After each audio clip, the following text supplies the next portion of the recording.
Voici un exemple d'exercice quantitatif qu'on pourra observer dans les évaluations de première année. On vous demande combien se trouve de molécules dans un échantillon de 3,0 x 10-3 moles d'ammoniac.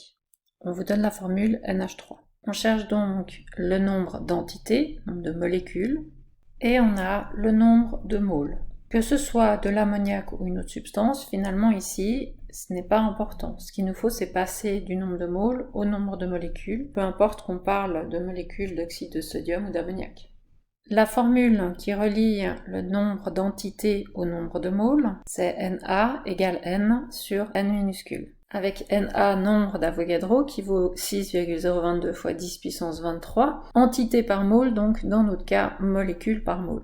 On connaît donc le nombre d'Avogadro, mais également le nombre de moles, et on recherche le nombre de molécules. On va donc sortir N majuscule de notre formule pour exprimer N égale, et en l'occurrence N égale petit n fois Na.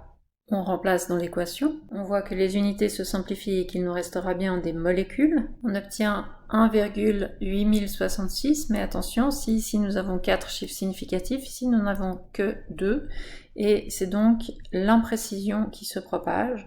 Nous ne devons donc garder que 2 chiffres significatifs. On réduit à 1,8 x 10 puissance 21 molécules. On aurait aussi pu faire ce calcul en utilisant une règle de 3, puisque nous connaissons ce rapport. Une mole contient 6,022 x 10 puissance 23 molécules, donc c'est un rapport qui doit être respecté. Et nous avons, 3,0 x 10 puissance moins 3 moles, et nous cherchons X, le nombre de molécules.